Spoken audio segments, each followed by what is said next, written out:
What's going on with that PPP? You done a lot of talking, not a lot to see. Up in the millions like 2.3, but Geoff got it all, getting off scot-free. Try to talk tips like we talking about stock, but you're talking about men printed on cost stock. When you open your mouth, I take it with a grain of salt, cause the market's down and you're a clown, it's all your fault. You ruined the hobby I love with your bullshit. Geoff Wilson, Geoff Wilson. You ruined the hobby I love with your bullshit. Geoff Wilson, Geoff Wilson. Did you dip, Geoff? I think you dipped, Geoff. What you talking about? I don't think you dipped yet. Willie's doing shady shit like the GOBs, like his whole failed thing with them NFTs, taking money from the people to pay. Most of them are broke, but that's okay, he's getting money. Even better, tax-free, loving all the stimulus from PPP. You ruined the hobby I love with your bullshit. Geoff Wilson, Geoff Wilson. You ruined the hobby I love with your bullshit. Geoff Wilson, Geoff Wilson. You ruined the hobby I love with your bullshit. Geoff Wilson, Geoff Wilson. You ruined the hobby I love with your bullshit.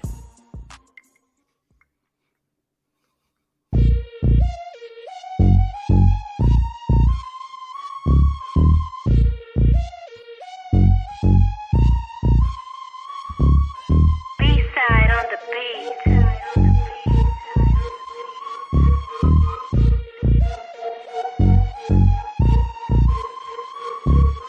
What's going on with that PPP? You done a lot of talking, not a lot to see. Up in the millions like 2.3, but Geoff got it all, getting off scot-free. Try to talk tips like we talking about stock, but you're talking about men printed on cost stock. When you open your mouth, I take it with a grain of salt, cause the market's down and you're a clown, it's all your fault. You ruined the hobby I love with your bullshit. Geoff Wilson, Geoff Wilson. You ruined the hobby I love with your bullshit.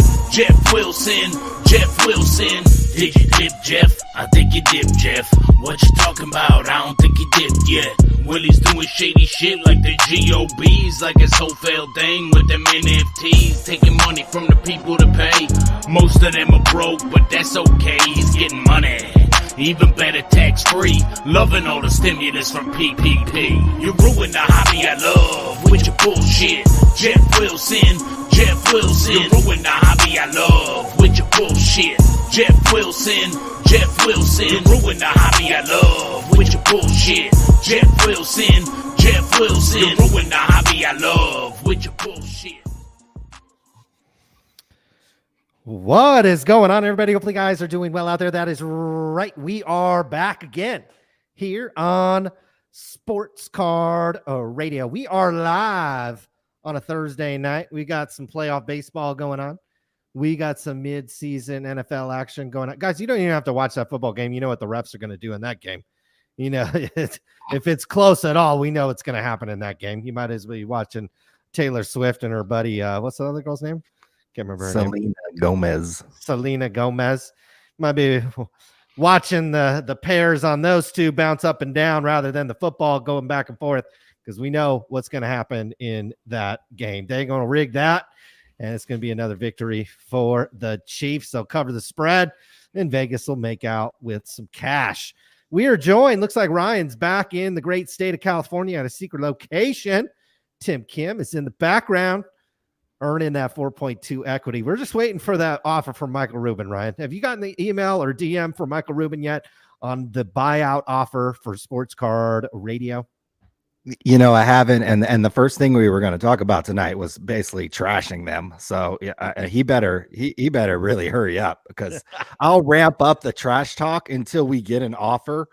So, I mean, you know, spoiler alert, the first thing we're going to be talking about is, one of the biggest jokes I've seen actually in quite a long time by one of these card companies. So that's a pretty high bar to reach. So no offer from Michael Rubin yet.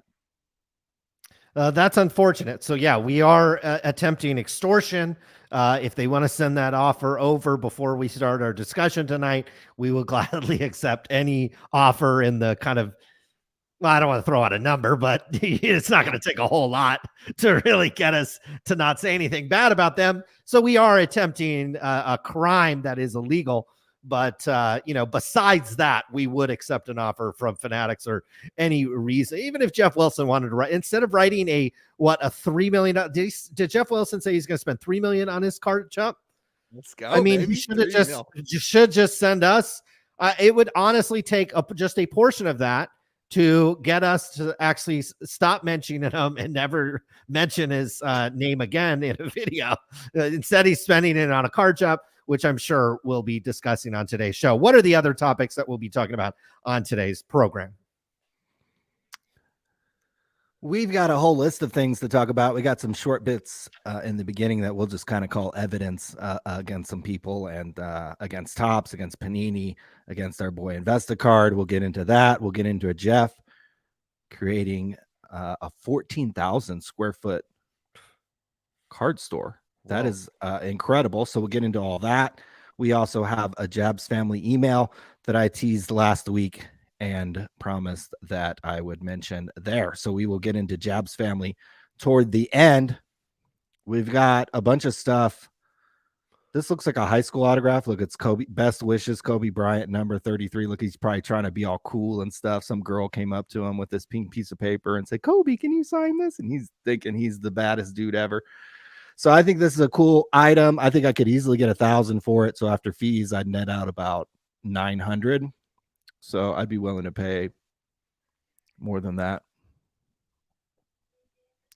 Stuart Scott, Linda Cohn signed script for ESPN.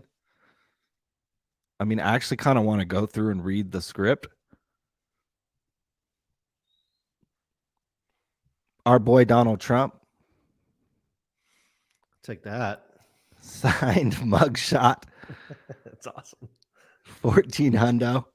I'm afraid the thing is like you could buy that and then 20 more would pop up the next week because this dude clearly doesn't give a F what he signs. Signed Roger Maris card. These have sold for quite a bit in the past. I'd be shocked actually if I didn't get outbid on that. These as well. These should be these have sold for like a decade or more for like 1,000 or more.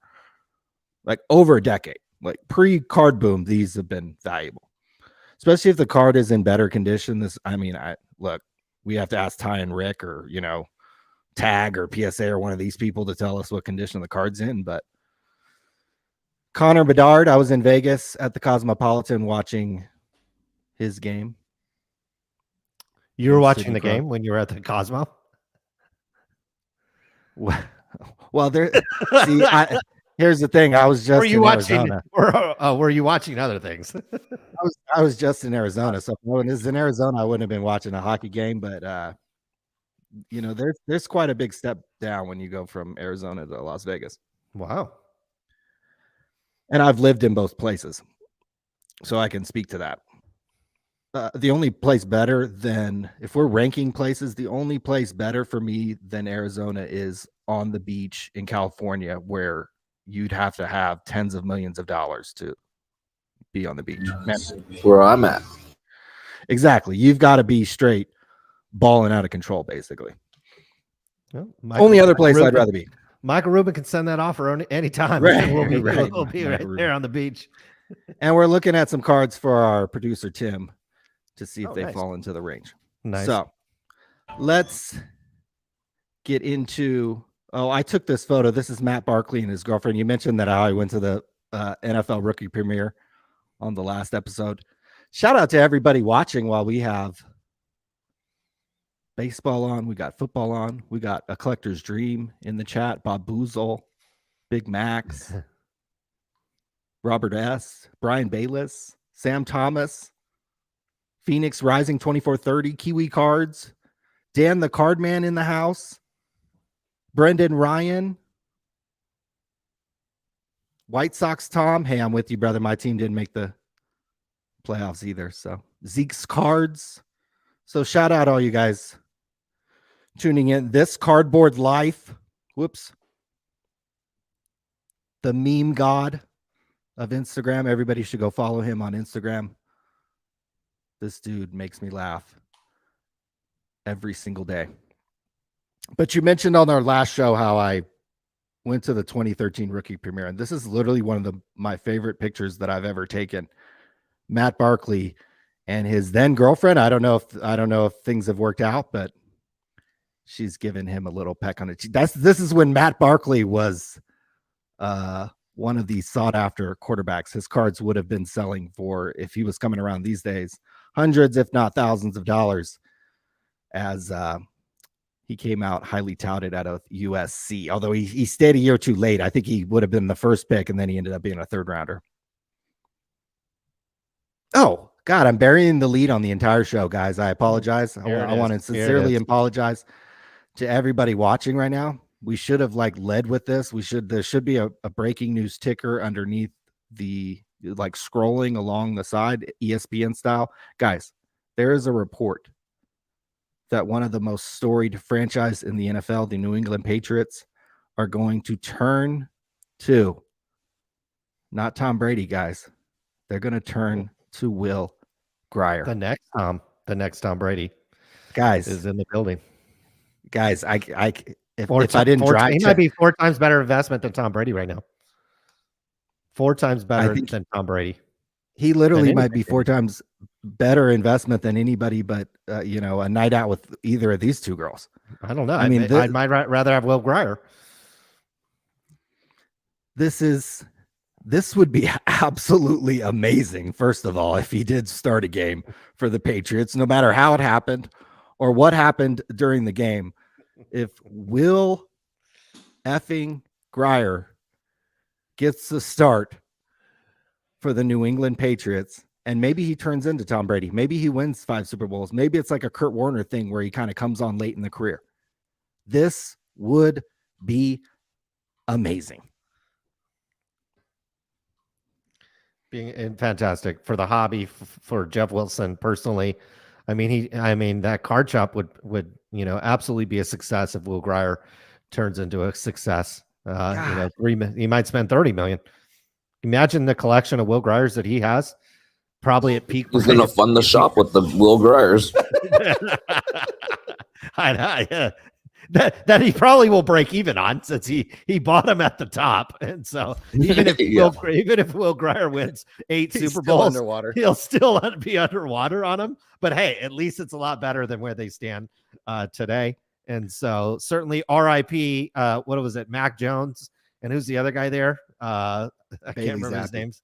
Bailey's. RIP the investors of those guys. Look, Geoff Wilson had it right all along. You should have been piling into Will Grier.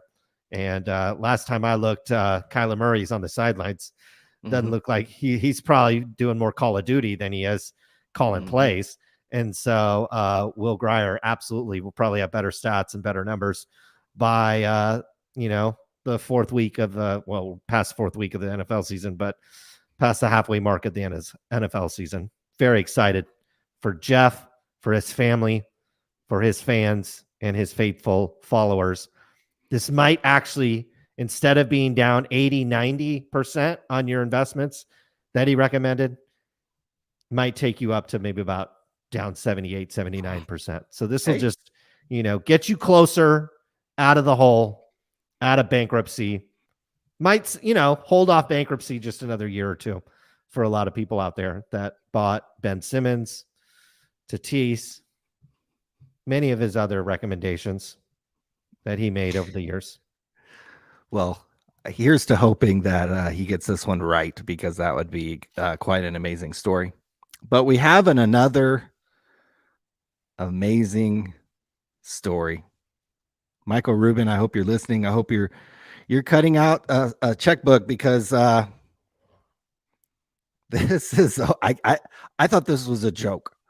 What you're seeing here is, I think these cards are already out. They're calling them Topps First Stitch. And you're thinking to yourself, oh, kind of cool. Maybe like the first game-worn jersey they ever wore or something. Trey Turner went from the Dodgers to the Phillies this offseason. Maybe it's like the first jersey he wore or something. No, it's the first jersey that Fanatics made. Just regular jerseys that you buy off Dick's, or that you buy off their website, or you buy off the team store. Like, literally, they're taking jerseys off the rack.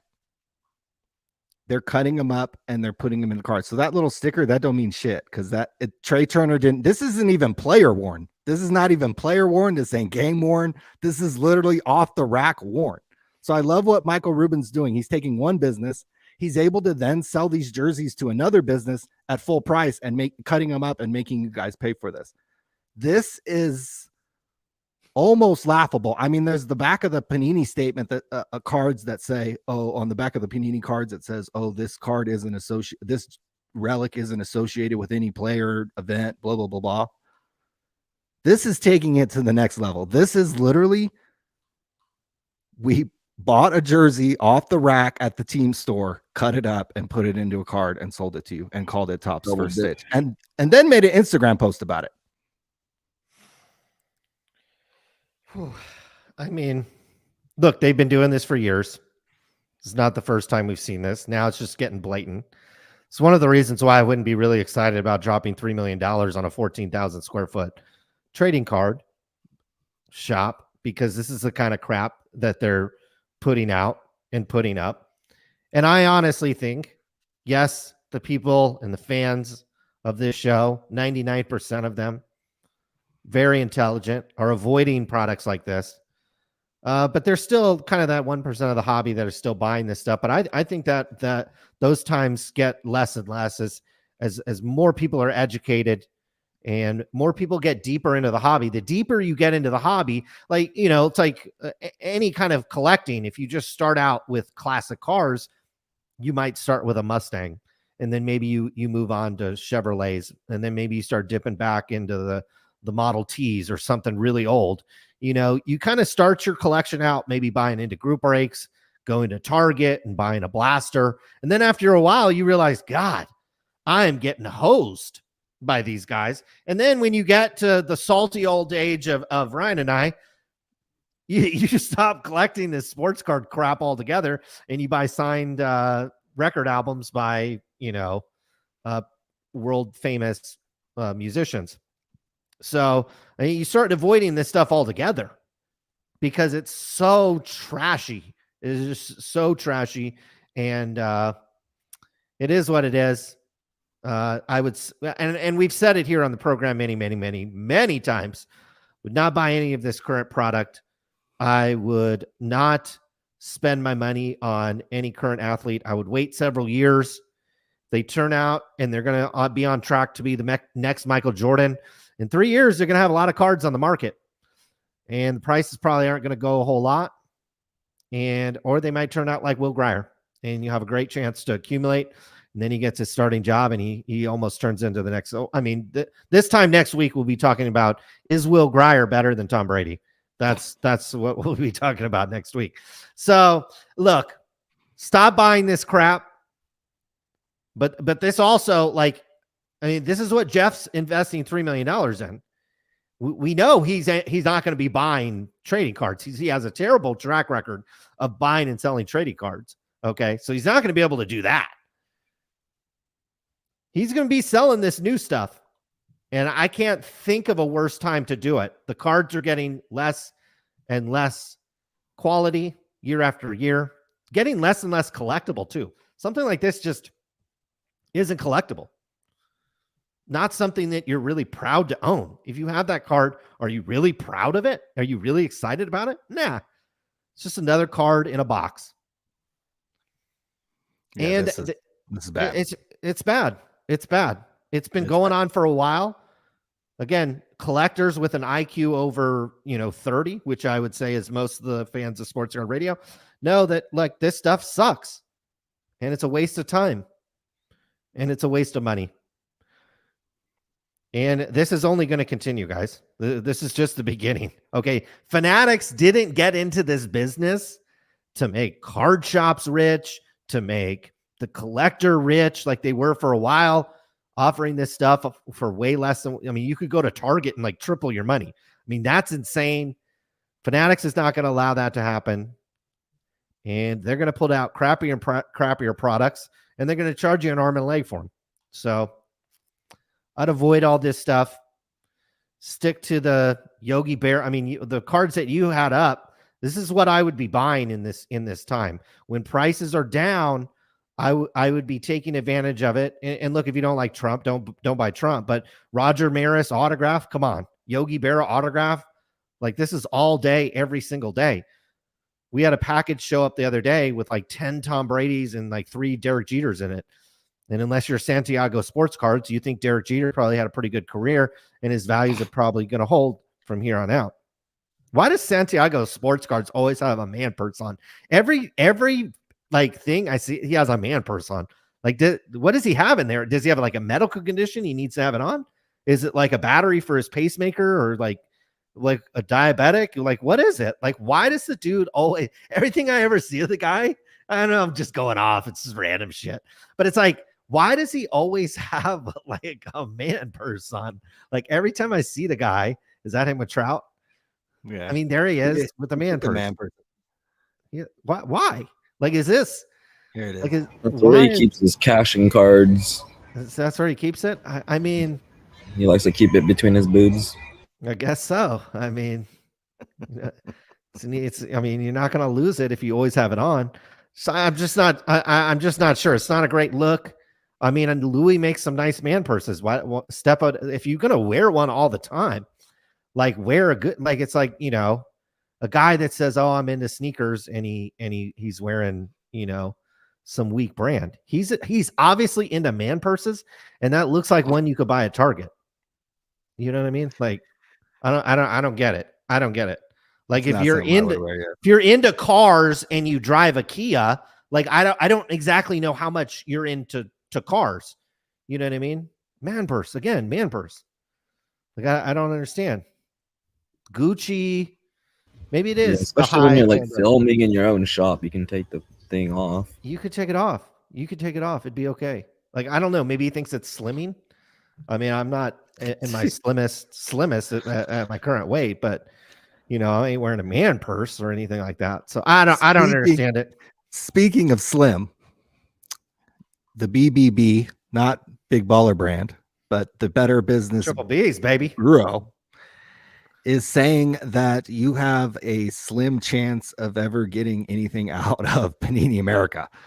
BBB warns collectors about a pattern of complaints against the trading card company. Average complaint says they are out $1,700 in unfulfilled merchandise. So this goes along with the stuff with Fanatics. These card companies, they don't care about you.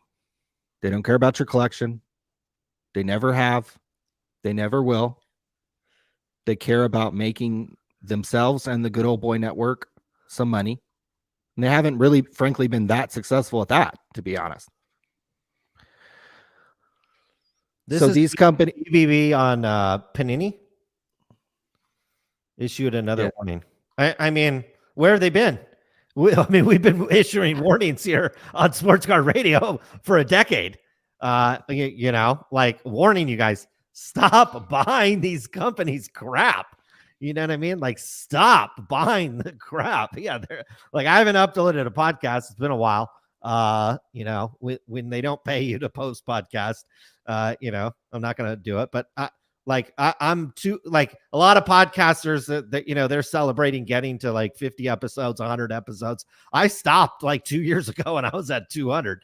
So I mean, a Ponzi, your Ponzi Panini. I'm sure you have a lot of good things. Panini. Like, I don't know when I posted that, but it's, I mean, March 1st. I don't know when that was, but you know, like this is a lot. You can go to the probably. I don't. April 11th. Oh no, that was Fanatics will ruin your. I don't know. Honestly, I don't know. Yeah. But for years, a long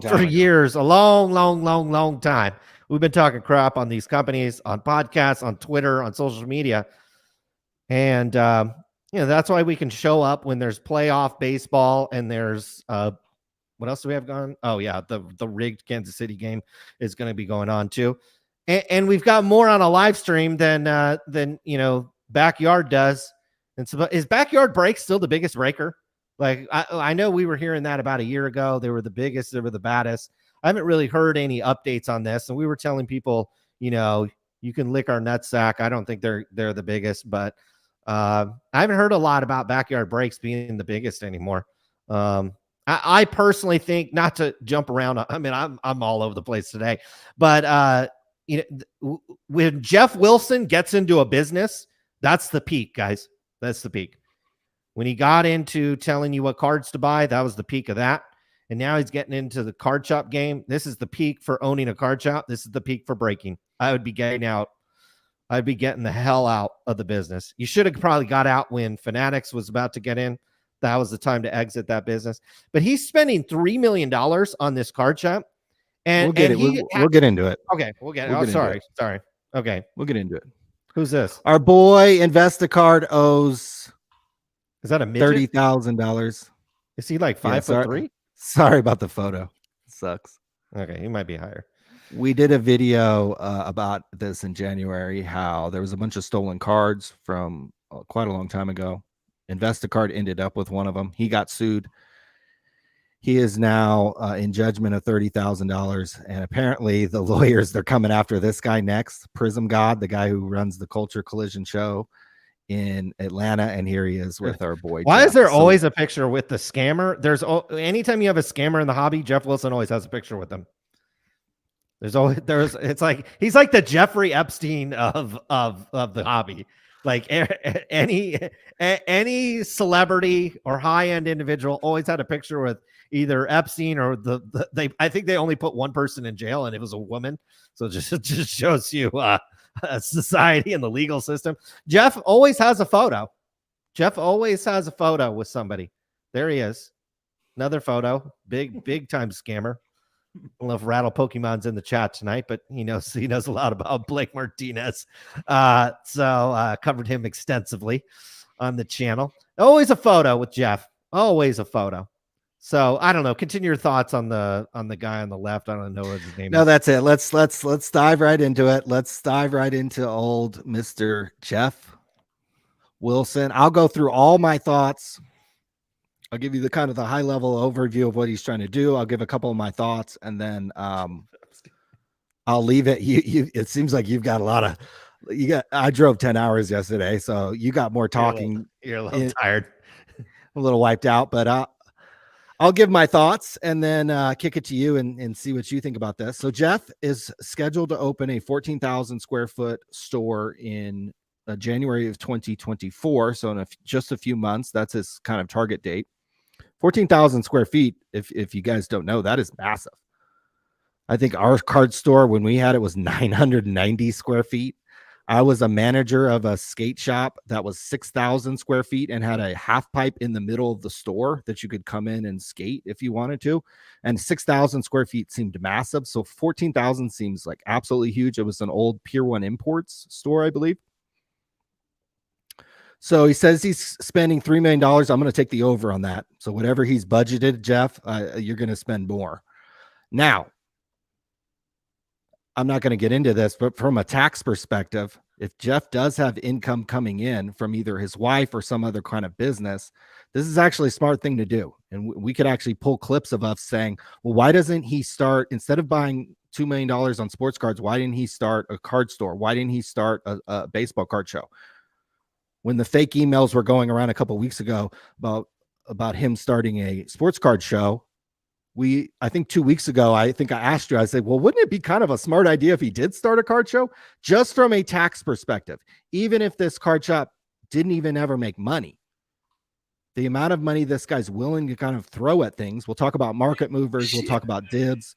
We'll talk about some of his other investments. But if you're willing to throw that much money into stuff, you should actually probably do a show or a card shop, just from a pure tax perspective. But that aside, we can break down kind of, is this a good business to run? 14,000 square feet, absolutely massive. We have, what I'm most excited about are these 6 breaker studios. Jeff Wilson is going to hire group breakers. Jeff Wilson is theoretically going to have 24 hours a day breaking. That's going to give opportunities for people to dip packs, for employees to steal stuff, for disgruntled ex-employees to come back and talk about their experience working at this card show. So this is absolutely content gold for Sports Card Radio. He's planning to have multiple group breakers breaking pretty much at all times. He calls it a World Series of poker, final table setup with bleachers that you can sit here and watch pack openings. 14,000 square foot store, so you have theoretically room to do this. 25 employees apparently is what the plan is. I think they got to go way over. I think I'm taking the over on 25 employees. This is going to cost way more to do. I don't think he's accounting for some of the things that he's going to need. Hours, he's open Monday through Friday, 11 to 7. So that's a full 8-hour shift, even just on the hours. So you're going to have to hire either people on salary, or you're going to have, I don't think you're going to pay overtime there. So you're going to have break it up on some part-time work. You're going to be hiring a lot of people. There's going to be a lot of churn there. Saturday, Sunday, 10 to 7. So you're open a full 9-hour day. Online, he says 24 hours a day, 7 days a week. Apparently, there's going to be people in the store that you're going to kind of perusing these aisles and selling stuff on, theoretically, like Whatnot or Fanatics Live or something. Here's all the things he's hiring for: retail manager, retail associates, live sellers, shipping associates, shipping manager, breakers. He's going to have to sell a ton online. A ton. Like, people always reference Burbank Sports Cards and kind of being the prototypical hobby shop. That dude is one of the top sellers on eBay. He's like one of the few sellers on Beckett Marketplace that sells anything. That dude, probably over half of his business is online. So Geoff is going to have to, pump out hundreds of thousands of cards, get listed on eBay, on different marketplaces. And yeah, if he is trying to push stuff through, he's going to have to push it all online. This store is located in downtown Atlanta, apparently next to the Atlanta, or pretty close to the Atlanta Braves stadium. I believe the Braves stadium is right here, and his store is going to be over in here, under the freeway. It looks like. I'm not too familiar with downtown Atlanta, but so very, very expensive outlay when you're talking about 14,000 square feet. You're talking about dozens of employees there at a potentially given time. He is involved with a couple partners. I listened to an interview with these guys. These guys are literally fresh off just kind of running a couple tables at a card show. The guy on the right was about to sign a lease on 1,000 square foot shop. And I guess Geoff just kind of randomly ran into these guys. Maybe right place, right time for these guys, maybe not, but they're going to be partners in this business with Geoff. As you can see here, Geoff Wilson's the owner. He's probably funding all the money. It's kind of his dream. Carter and this other guy, Ryan, will be partners in the business, and so on and so forth. I was not blown away when I heard the interview with these guys. So hiring is going to be absolutely key, getting somebody to run this business. In my opinion, absolutely key there. The challenges that they mentioned, setting this thing up in such a quick period of time, getting inventory, getting allocation. Didn't sound like Geoff had the homie hookup yet with Michael Rubin and getting boxes. They're going to run into the problem that all breakers and all hobby stores have. Yeah, how are you going to get enough product? If I were them, the piece of advice I would give to them is, don't think that every piece of inventory in that shop needs to be theirs. They have 14,000 square feet. I would actually rent out fucking display cabinets. I would call Blowout Cards and be like, hey, I'm Geoff Wilson. Do you want to send me some boxes and on commission? And we'll have the whole Blowout Cards wall. We'll have the whole DA Card Worlds wall. We'll have we've been to Mojo's Break, not Mojo Sports Autographs, Jay, but we've been to Mojo Break, the Breakers card shop. They got a ton of boxes. Wholesale consignment. Right. That if I'm setting up a 900 square foot card stop, I'm not doing this. But 14,000 square feet, not everything in there needs to be yours. In fact, it would actually probably be smart to actually piece out some of the inventory there. That's just on an aside. Hiring, they mentioned how that would be a challenge. They're going to need some absolute rock star employees. Like, this is a card shop that's open theoretically 24 hours a day. You're going to have up to 6 breakers breaking at one time. It's hard for these breakers to find one person to sit on camera. The integrity level has to be very high. The integrity level across the board. Now, one thing that they didn't touch into too much is theft.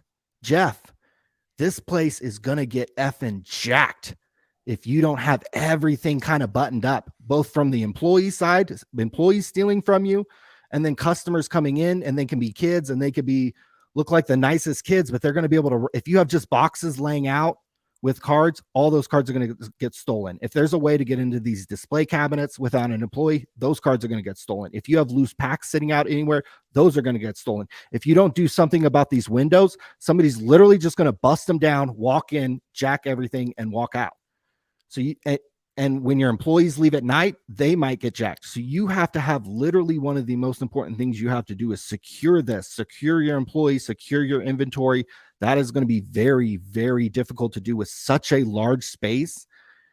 You're going to have a lot of employees there, both on the security side. And then if you have everything locked up, these employees then have to go around and help people kind of get the product.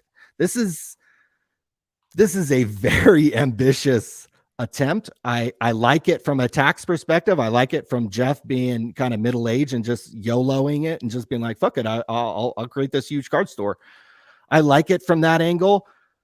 He does. I mean, the thing that kind of worried me, I have a direct quote from his video that he did where he interviewed the two guys that are his partners. Geoff literally says, quote, just trying to figure it out as we go. I could see doing that with 990 square feet, 14,000 square feet. This is going to leave a lot of content, a lot of mistakes, and a lot of stuff that we're going to be able to talk about probably for quite a bit of time.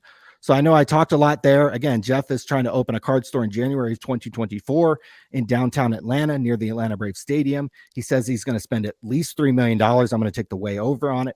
14,000 square feet, which is literally like 14 times the average size of a card store. He's going to hire breakers. He's going to have 24-hour live selling. He's going to hire at least 25 people. The sports card investor videos are going to be filmed into the store. So I think he's moving the videos and over to the store. So historically, Card Shops has failed. We had one that failed. Geoff has had businesses that failed that, we don't have to really get into, but you guys remember Geoff's mask business? So that didn't go so well. We've also talked about Dibs on the show. Oh, one of the people I was going to say, somebody who needed a job. Geoff's got to hire a lot of people. Hey, maybe, his boy Blake Martinez can get hired. So Geoff's was really high on Dibs at one point and was really pumping this and this. And also one thing I wanted to just put into people's mind, is this the end of market movers? Is Geoff kind of found like his new love? And is this basically signaling that this Market Movers app, that's literally like probably a third or fourth or fifth or sixth option for people to look up cards, is this thing at some point just going to go by the wayside and he's going to focus his time on these cards? So what do you think about Geoff and his attempt here? I think I first look at it from an investment standpoint. You put in $3 million. What are you trying to, what's the exit out of this? Are you looking for 10 times your initial investment? That would be $30 million. There's not a card store in the country that would sell for $30 million. Okay. Even with all the inventory included. Are you trying to 100x? Most of these kind of startups, if you will, trying to 100x. Do we really think you can get $300 million from an exit from here when Topps sold for a couple $100 million more than that? So you can buy an entire baseball card company or you can buy a card shop. So no, I don't like this. He bought himself a job. That's what it looks like to me. You actually really have to be careful about this as an investor and as an entrepreneur. Are you buying an investment or are you buying yourself a job? He just bought himself a job here. And he probably found this out. I think he had Ben and Jerry franchises as well. And that was probably when the employment trends were a little bit better. When unemployment's a little higher, it's not hard to find somebody to come work for $8, $10, $15, $19 an hour for you at Ben and Jerry's. But now with hiring the way it is, I'm actually seeing stores close in my neighborhoods, really citing the fact that they couldn't find employees. They literally could not find people that would come work there because there's an Amazon warehouse in town that'll pay you $20.50 to start. They'll pay for your college tuition and they'll give you benefits. So it's going to be really, really hard when in that kind of environment. Now, obviously that can change and all those types of things can change. But if you keep the environment that we're in, you can go work at Bank of America as a teller and make $25 an hour. You can go work at Amazon and make $20 an hour plus benefits and other perks. There's a lot of other places where you can be working right now and making well north of $20 per hour. So I don't really like it from that sense. I don't necessarily think if you're looking at a 14,000 square feet building out here in California, you're probably paying rent on that. Other parts of the country, not necessarily in the heart of Atlanta, but from talking with entrepreneurs, you can often get these buildings for free, or they'll, very, very much subsidized. I would assume with that big of a building, maybe it's been sitting vacant for a while. Maybe he got a pretty favorable lease, at least for like maybe the first couple of years. So, his fixed cost there is probably pretty high. And then if he's moving over his team that was working on Market Mover, well, there's, if he was paying $3,000 a month for office space, he's going to move them over here. Maybe they'll be more productive and maybe produce more income for him. So the large space doesn't alarm me that much, because my guess he's getting favorable terms on it. Because it is hard to rent out 14,000 square feet these days. There's just only so many retailers that are doing it. Theft and safety certainly would be a concern of mine. I don't think he had armed security up there, but I would definitely have that. Maybe 24 hours a day, honestly, or big safes in the back where it's almost ran like a jewelry shop where you kind of close everything up at the end of the day. But again, that creates a lot of risk. I think somebody mentioned it in the chat too. That big of a space from a consignment perspective also doesn't make me feel super confident either. My card is just one of, swimming in the ocean there. It could certainly be walked off with or not accounted for, those types of things. I think labor, especially if we stay in the labor market that we're in, that is going to be a challenge. And look, if labor turns and all of a sudden the unemployment rate starts ticking up, nobody's going to be buying cards. We've seen the softness in cards already. And if the economy weakens even further, then you're going to look at even a further deterioration in trading cards and demand for trading cards. I'm not a huge fan of this idea. You're putting in $3 million. You're buying yourself a job. If your manager doesn't show up, if you don't have employees show up, well, Geoff's going to have to clock in and show up. And maybe that's what he wants to be doing at that age. He wants to be clocking in. And look, it gets glorified to have a shop and be in a shop and work in a shop. Ryan and I can confidently sit here and tell you it is absolutely mind-numbingly boring to own and work in a card shop. It is literally the same thing. You are doing the same thing if you work at a 7-Eleven, if you work at Bed Bath & Beyond, if you work at Pier 1 Imports. Guys, sitting in your own card shop and sitting in another retail, I think you worked at Target at one time, Ryan. It's the same thing, and it's boring as hell. Very similar to golf course. At one time, I wanted to be maybe a golf pro, and then I took a job. It was one of the best things I ever did. I took a job at a golf course, and I realized real quick, playing golf and working at a golf course are two completely fucking different things. Working at a golf course fucking sucks. Playing golf and being there and drinking or doing whatever you want, playing 9 holes, that is actually fun. Working in a golf course fucking sucks. Okay. Working at a card store, I'd rather work at a golf course, to be honest with you. If you gave me the choice, if I had to do one or the two, it is shitty.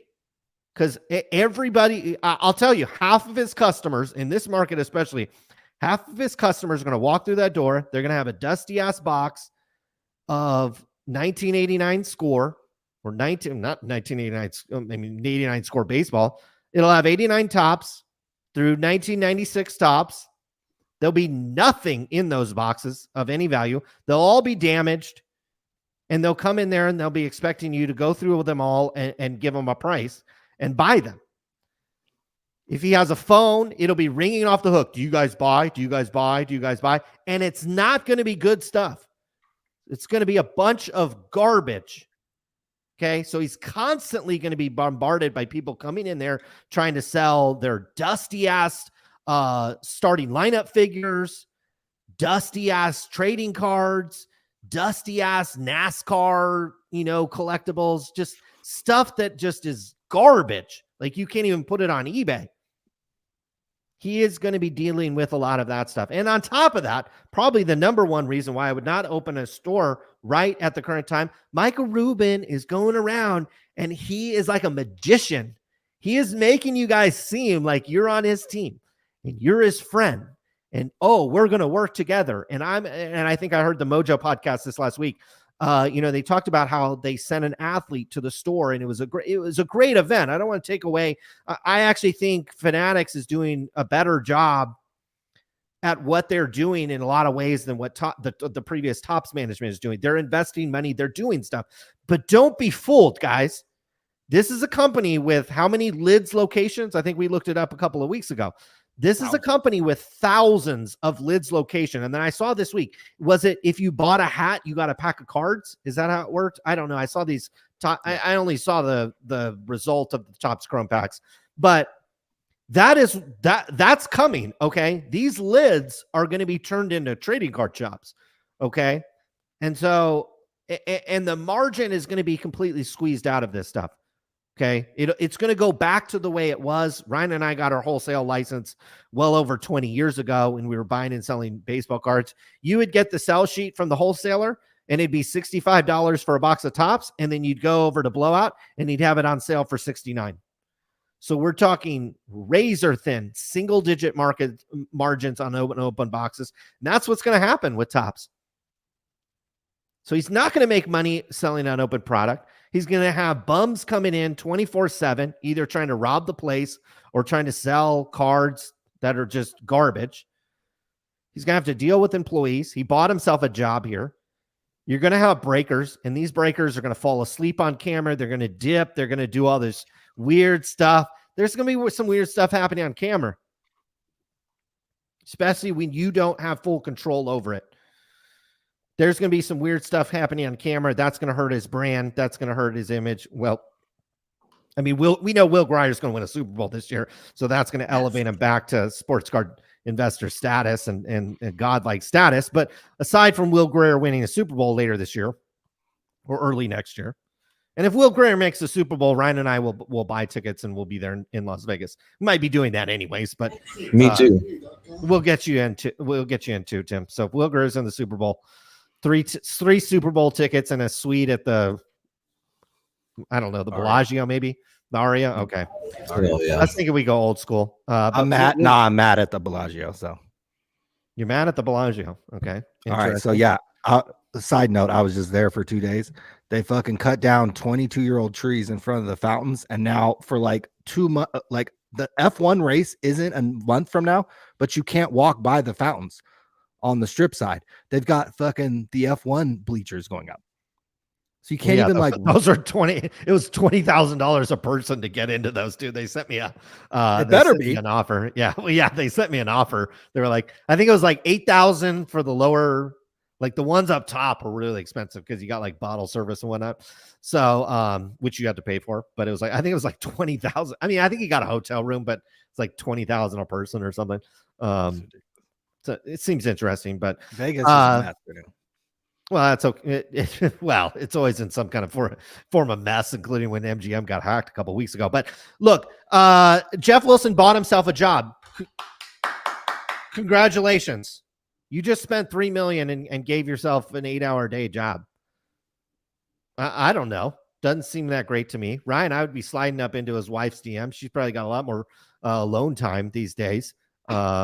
You know what I mean? So maybe that'll be his first hire. I mean, I think if she was, a live seller or breaker or, even walking around walking around selling cards, she could probably sell a hell of a lot more cards than some fucking dude that looks like one of these guys, right? I mean, come on. Who would you rather have you sell cards? Kim Wilson or these two dudes? Yeah, those guys don't scream competence to me. Like, I don't look at those guys and think, wow, we're going to turn this $3 million investment into 30. Like, I'm not really that confident at these guys. And if the attitude is like, let's wing it, I mean, I'm not really, really very excited about the outcome of this shop. I am excited about all the content that will come.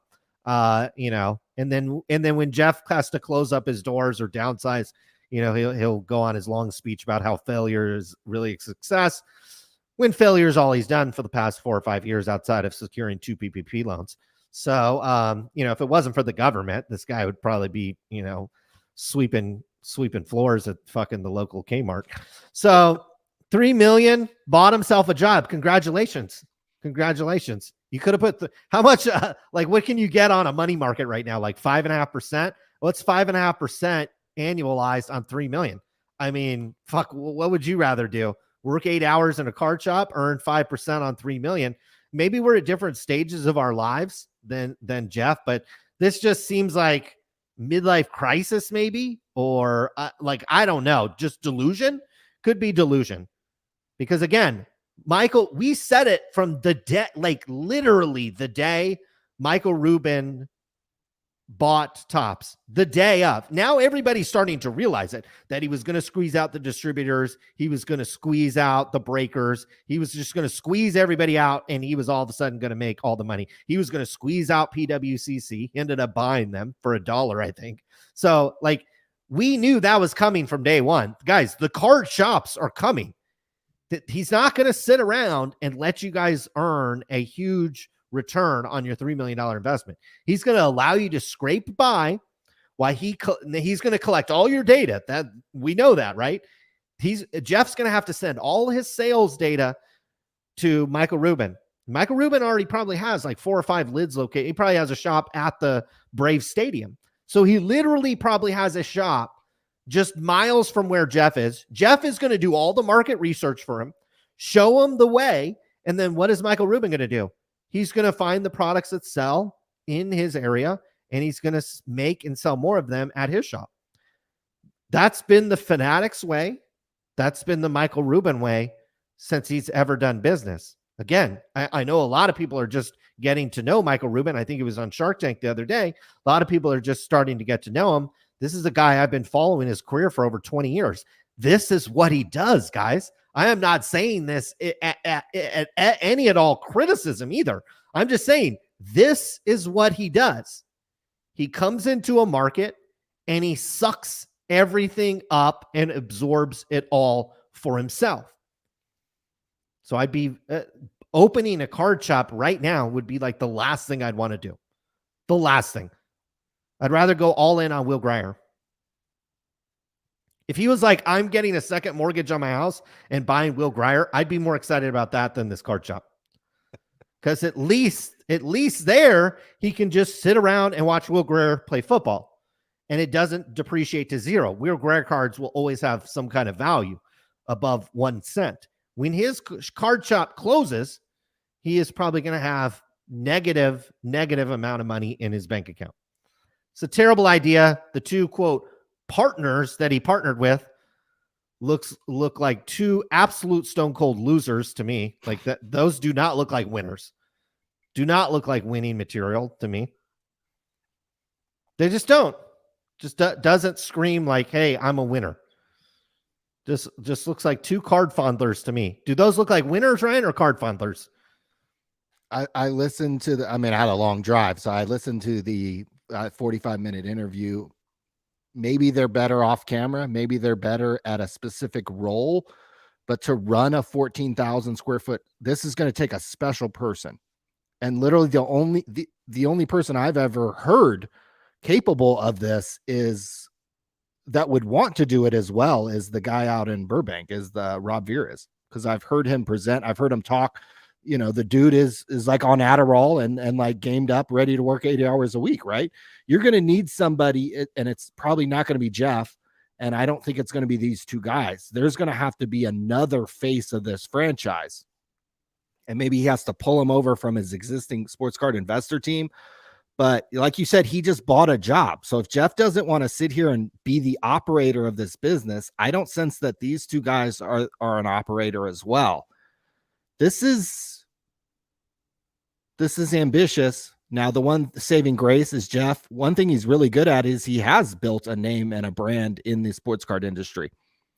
And so he can, he has us talking about it. He can definitely garner interest. There'll be a line of influencers. You could already see them right now outside this shop waiting for it to open so they can be, oh, I went into Geoff's shop and here's what it's like and right? I mean, you just waiting. There's the half dozen sleeping outside right now for that opportunity.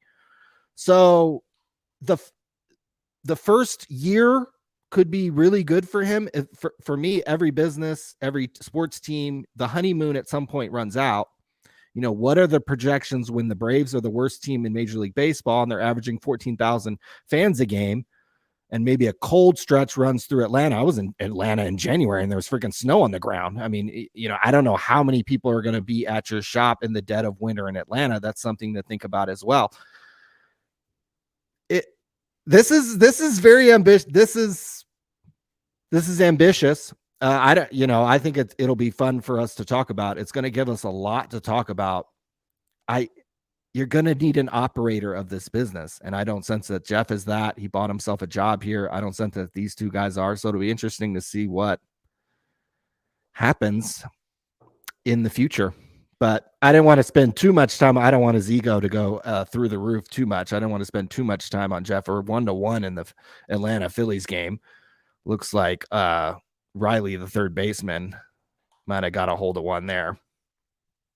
Nick Castellanos might have got a hold of one.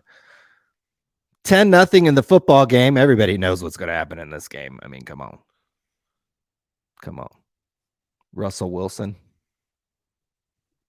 Come on.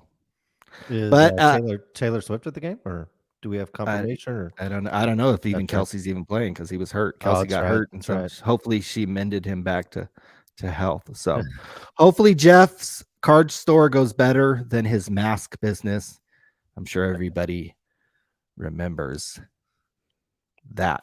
Oh, you know who we need to talk about? Oh God, yeah. Let's do this, and then we'll keep moving here because I do have stuff I got to do tonight. The man, the myth, the legend, Jab's family. We are part of his Patreon. He listened to the last episode where we talked about him, or this is a couple weeks ago when we talked about him, and he wanted to clear up some things, and we're going to clear up some of the greatest hits in Jab's family history, guys. I'm not going to show the email that he sent. I don't like showing the private message that I got, but I don't mind summarizing it and talking about it, if that makes sense. So he sent me a long email through Patreon because hold on. You don't like showing the private message, but when we get a lawsuit threat, we immediately post it. So that's different. Okay. Fair enough. I feel like you're coddling Jabs a little bit. I feel like if this was somebody else, we would just post the message. Like we've posted, Geoff has emailed us, and I've posted that either on our social channels or I think we even teased a Geoff Wilson email and showed it. I feel like you and Jabs have this connection. Is that accurate, or is this not accurate? Well, I think I said a couple of weeks ago that he's not a scammer. Okay. When we start talking about Geoff, we could start getting into certainly his association with scammers. Literally here he is sitting arm in arm with the biggest fucking Pokemon scammer and the only guy who ever got kicked off Whatnot. I mean, with all the crimes that happen daily on Whatnot, this is the cat that only got kicked off Whatnot. And here's Geoff is arm in arm with him. Here's Geoff arm in arm with the Prism God guy who's about to get sued for 30 grand. Show me something that Jab's family did that, even approaches that, let alone the fact that Geoff threatened to sue us the week of Christmas in 2022. And here we are 8 months later, and I know the wheels of justice turn slowly, but absolutely nothing has happened in regards to that lawsuit. Maybe he's been too busy trying to build his store. But maybe I do have a soft spot for Jab's family, but let me get into what he said. We did talk about how it was dumb. Now, to summarize, there was a point in which Jab's family on camera said that his wife left him and broke up with him. And we commented on how that was a dumb thing to even bring up. Don't bring up your personal life if you don't want people to talk about it, right? Jab's family in an email to Sports Card Radio says that he agrees with us that it was dumb for him 4 years ago to post that his marriage was ending. But he says here's the reason why he did it. It wasn't to draw attention to himself. He said he was hoping that his ex-wife would watch the video and reconsider. So I would like, so at the end of this video, just one moment. At the end of this video, I want to take the moment. I want to apologize to about 4 different girls just in case they're watching. So we'll get to that at the very end of the video. Maybe while the song's playing, I'll do some apologies. So he says it wasn't to draw attention to himself. He was just trying to wave his arms and get his ex-wife to come back. He says, now we also know. So whether that gets him off the hook for that or not, the people can decide. Second issue with Jab's family is that apparently he at one point kicked his dog out of the house because it was barking during the breaks. Jab's family says that dog story has been following him around for years. He says it's just a rumor that he got rid of his dog because it was barking during the breaks. He says that he has a 2-hour work commute every day, hour back and forth each day. And then he works 8 hours. So he has a 10-hour workday equivalent. And he says that when his ex-wife left him, that the dog was just really kind of sitting home alone. And it was a big German Shepherd dog and kind of needed to be out and playing and all this kind of different stuff. And so he just wanted to find a new home for the dog, in which he did. So again, I'm just passing along Jab's family's explanation for the dog story, which he says has been following him around for years. Now, whether you like the guy or not, I think it is kind of impressive. He's a one-man band. He has 148,000 subscribers on YouTube, and he does it all himself. He has no editor, has no handlers. He doesn't have a team of 22 people like Geoff. He does all the breaks, sorting, and shipping himself. And if it is true that he works 10 hours a day with a commute, and then he runs this YouTube channel, and then he does breaks, and then he sorts it all, and then he does all the shipping. I mean, talk about buying yourself a job. Geoff, hey, Geoff, if you're looking to hire somebody, who's a hard worker, I might would actually start with Jab's family. Yeah, if Jabs was running his HQ shop, would we be more bullish on the outcome? I might, to be honest, if that's an actual question, yes. If Jab's family went to work for Geoff, I'd be like, well, okay, because this guy's going to outproduce whatever you're paying Jab's family. He's going to outproduce it because he's been able to do it as a one-man band over here, pick, pack, and shipping his cards. So there are going to be mistakes. The reason why I pointed that out is have been times where, people haven't got their cards supposedly and so on and so forth, but that appears to be pretty minor. Again, I'm part of his Patreon and there's not a line of customers complaining about things from Jab's family. Most people have a positive experience by and large. So to reiterate, he says he only talked about his wife in an attempt to get her back. So during the outro songs, I'm going to talk to about 4 different girls, see if I can get them back, see if that works. He says he wanted to find his dog a new home, and any mistakes that he makes shipping cards or dipping cards, it's because he's a one-man band, works 50 hours a week, and the mistakes just kind of happen. So, do you have any thoughts about our boy, Jab's family? I mean, I don't know. Look, if he's working 50 hours a week, I don't know. Maybe you should reconsider. Maybe he should get some more, work on his skills or figure out what skills he has and how to maximize them. 50 hours a week seems like it maybe cost him a marriage, maybe cost him a dog. Like, is all this stuff worth it? Is what what I would ask myself. Seems this is the guy Geoff needs. This guy. Geoff, let me introduce you to the employee that you need. If he's working, he says he's working 10-hour days, and then he streamed this a day ago. So this was theoretically on like a Wednesday. And what is this, like a 2-hour stream? And then look at all this stuff he's got to sort. sort? This looks like a nightmare to me. Like, I don't know. Like, is this fun? It's like trading cards should be fun. And certainly we've gone through our moments where trading cards was more of a nightmare than it was fun. But I don't know. I think I'm this not. is. I think people, this is fun, especially if you like to open product and you can't just afford to degen and just open all this stuff on your own. Well, hey, sell a bunch of spots. Look, he's got people in the chat. 3,000 people have watched this one day ago. That's a lot.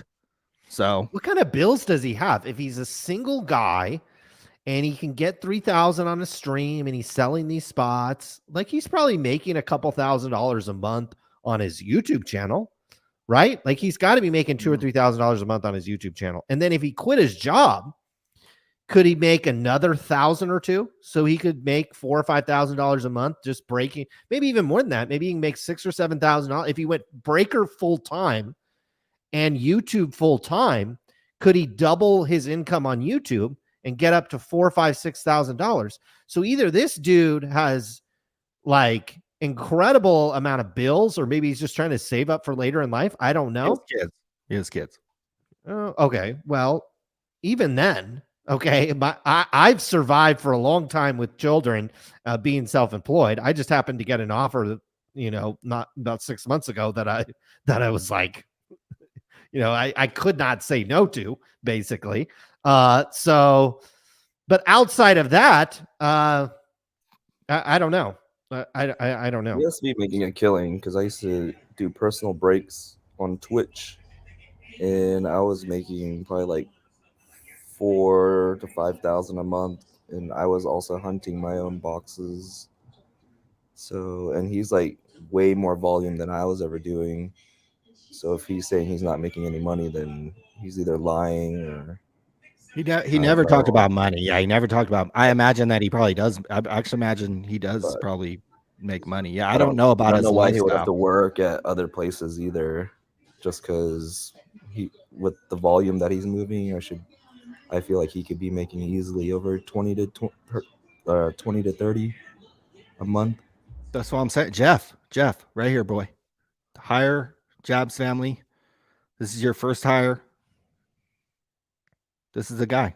If he's working a normal fucking shift and then he's coming over here and breaking this stuff for 2 hours, 2.5 hours, and then I'm not sure this story is adding up. That's why I don't really believe it's just one side of the story, right? We haven't heard from the wife. We haven't heard from, other people here. Like I am not, the story doesn't really add up to me. Even if you have kids and you're working 10 hours and then you come home and break, like, dude, you should have, like you're working way too hard, number one. And, story doesn't add up. Very much like Jeff Wilson's PPP loans. That story didn't add up. This doesn't add up to me.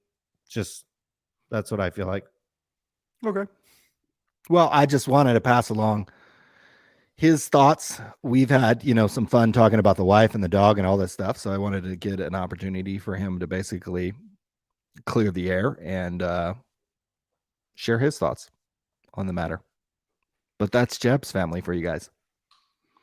So anything we want to circle back and talk about, anything we want to get to, we want to get to the chat. We want to get to look at the golden stuff. What's this stuff selling for? We got 20 minutes left. Later, huh? Okay, 20 minutes left. Kobe. Put a little bit more about the cards I'm trying to bid on. I got you. Okay, we're high bid on Kobe. Shack Attack. 519. It's a black box 101. That might get one more bid. This should get a little higher, but I'm not really totally sure. This could get higher. Let's see. We can get to extended bidding because we bid. I just wanted to get to the extended bid. The extended bidding is actually 20 minutes after the or when it ends, and then you get to the extended bidding. So we're going to keep an eye on those. Connor Bedard.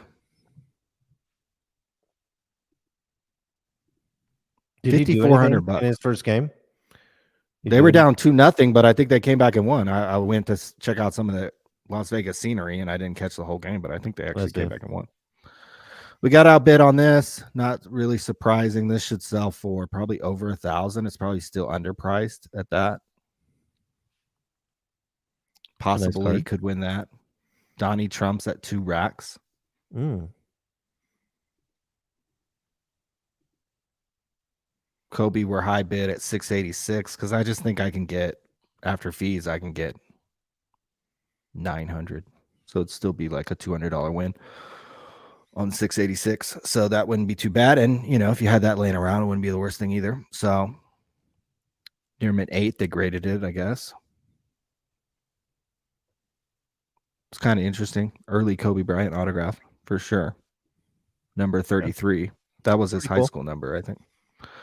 So we're checking on some things. That would push that to 7. I think the Jokic card's the nicest thing out of this whole thing. Yeah, that's my priority. His shit doesn't come up that often. 1 of 75 too. It's hard. Yeah. His shit, like, he rarely And gets National Treasures.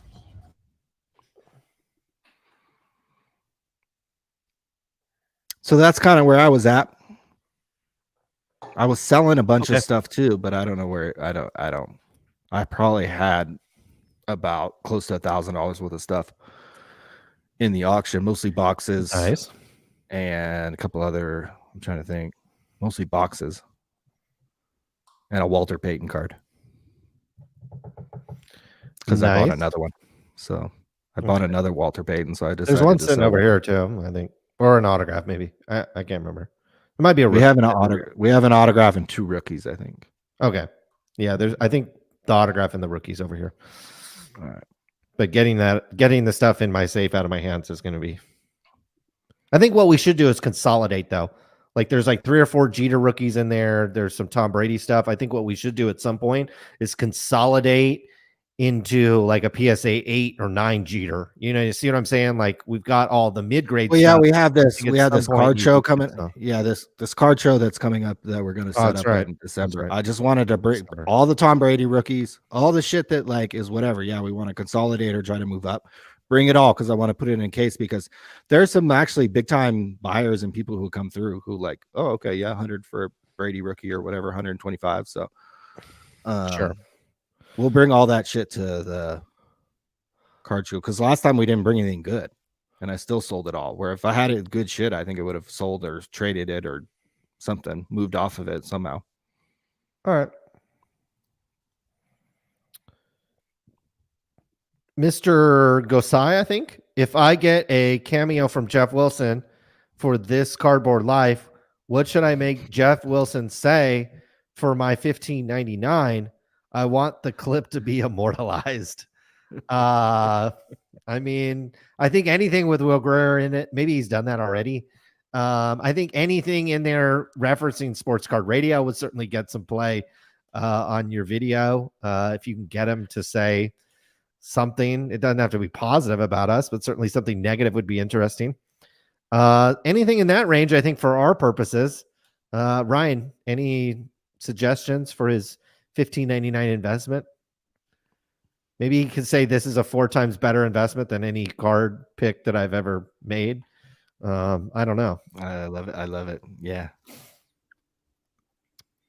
Bob Boozle says Will Grier will pass Al Bundy's infamous, legendary 7 touchdowns in one game.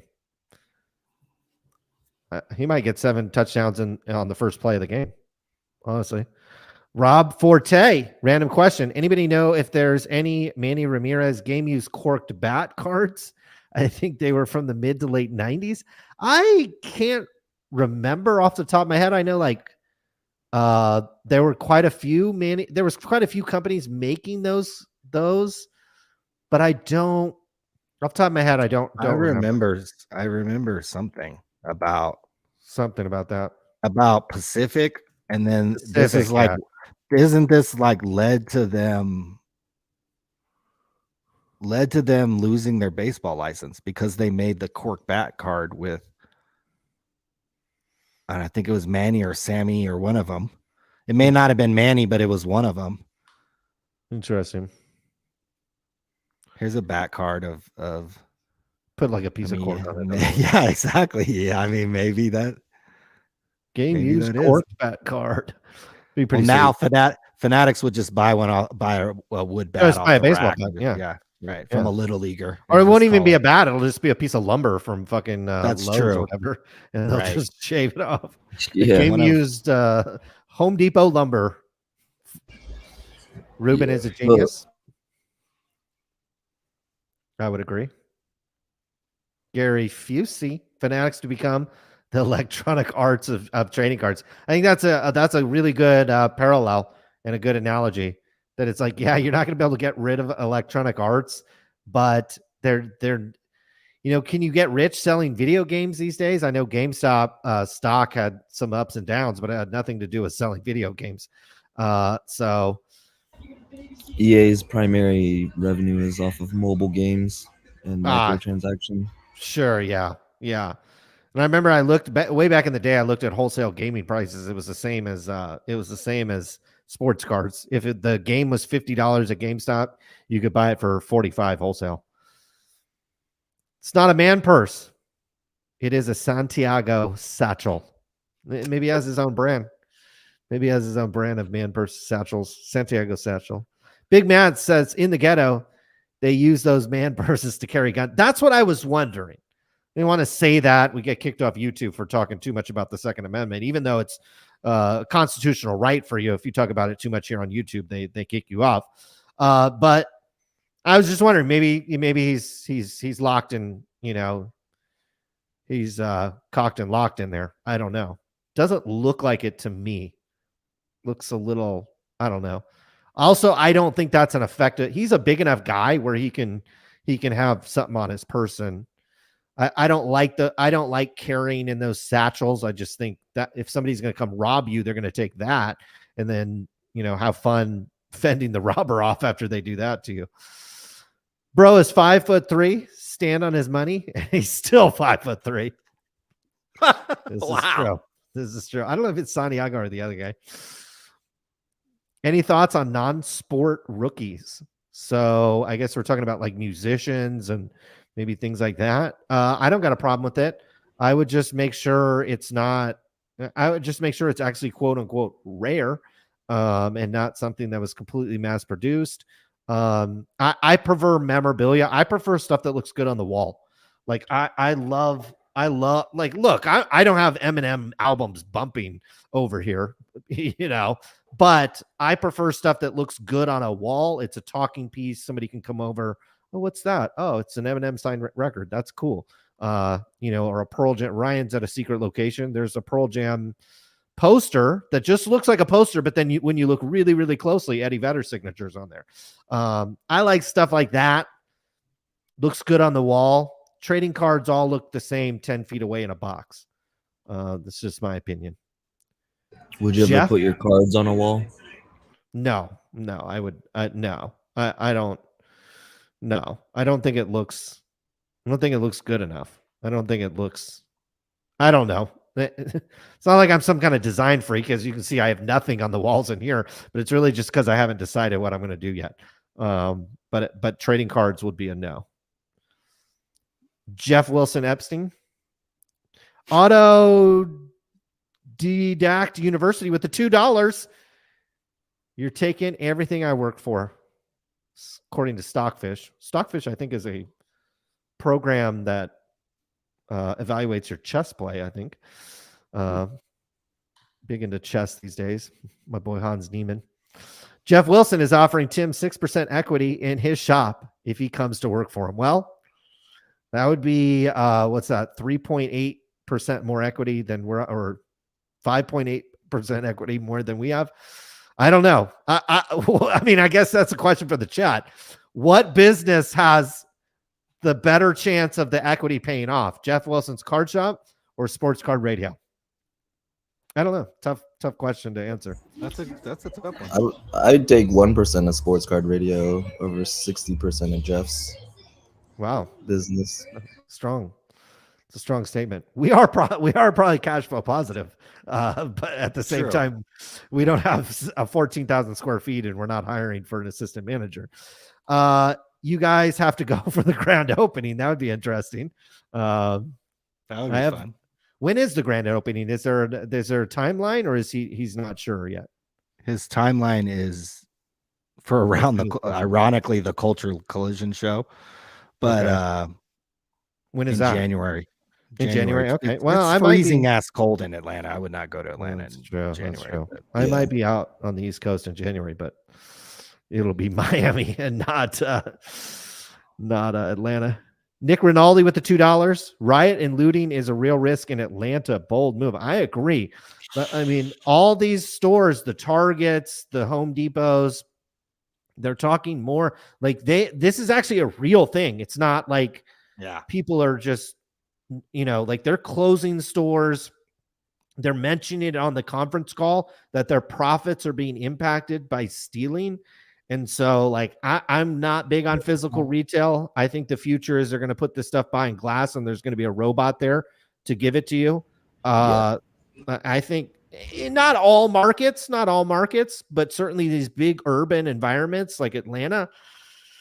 I mean, we would get robbed. And this was 15 years ago in a relatively small town. We would get robbed like once a week. It felt like somebody at least tried to come in there and rob us or did. And so Walmart dipped out of Hawaii now, so there's no more Walmart there.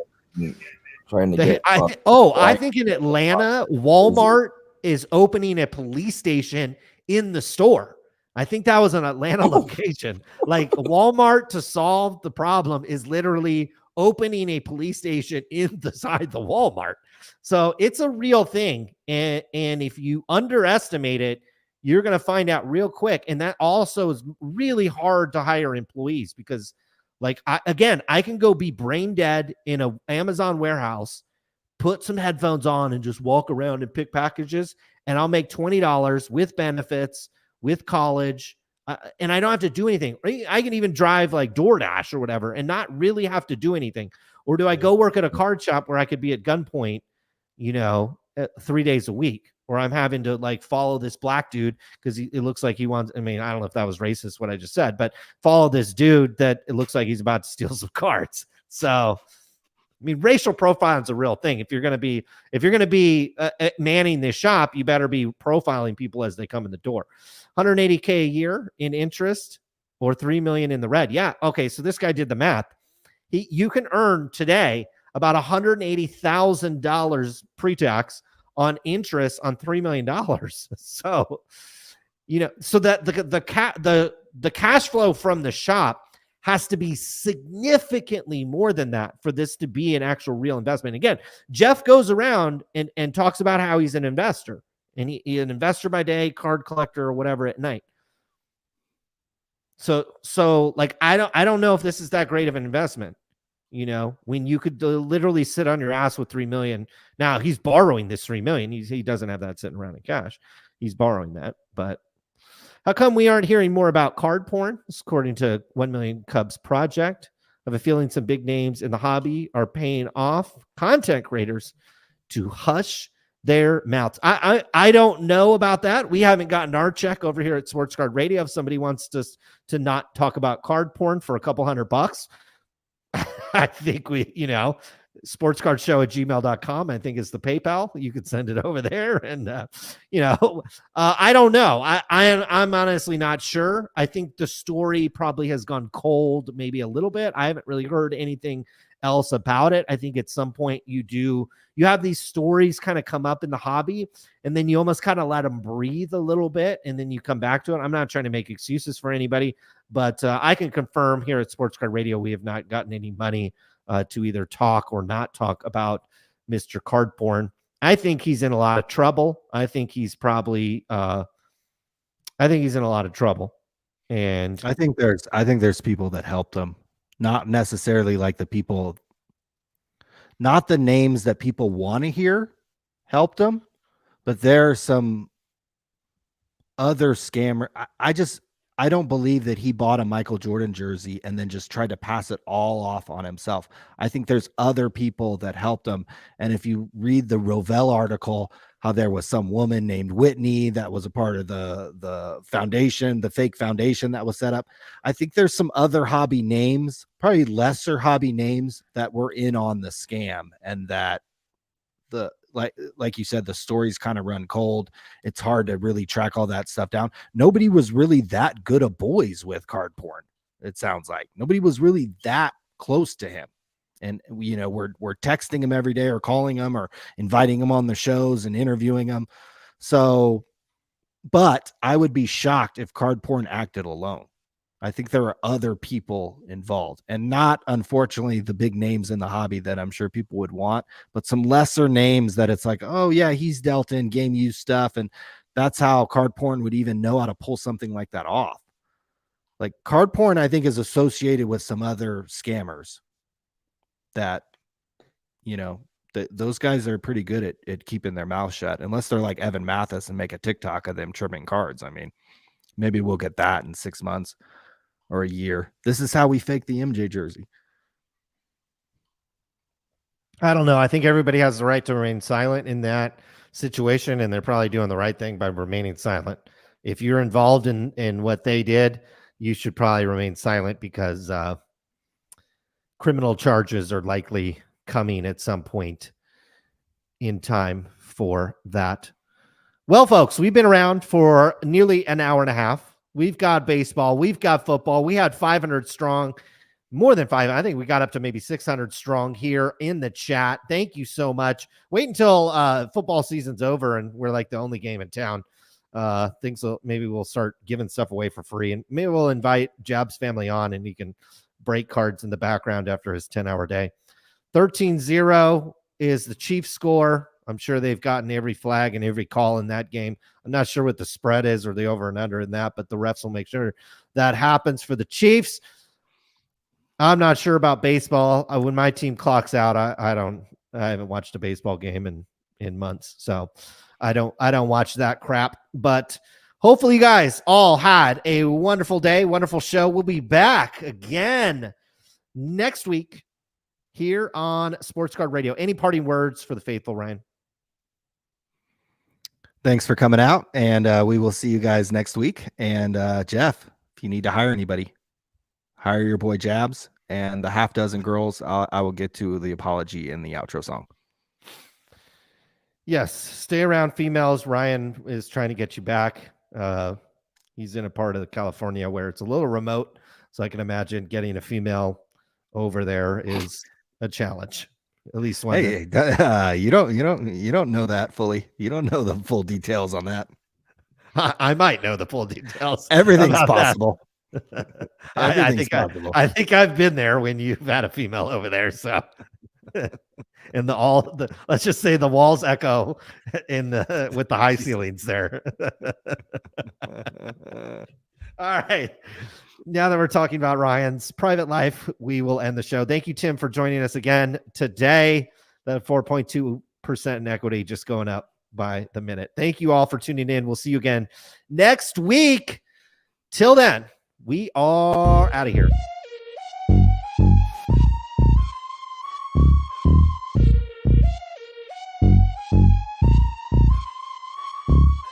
B-side on the beat.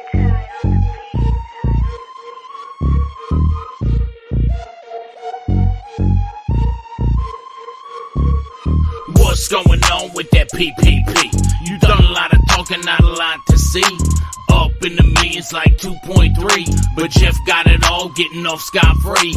Try to talk tips like we talking about stock, but you're talking about men printed on called stock. When you open your mouth, I take it with a grain of salt, cause the market's down and you're a clown, it's all your fault. You ruin the hobby I love with your bullshit.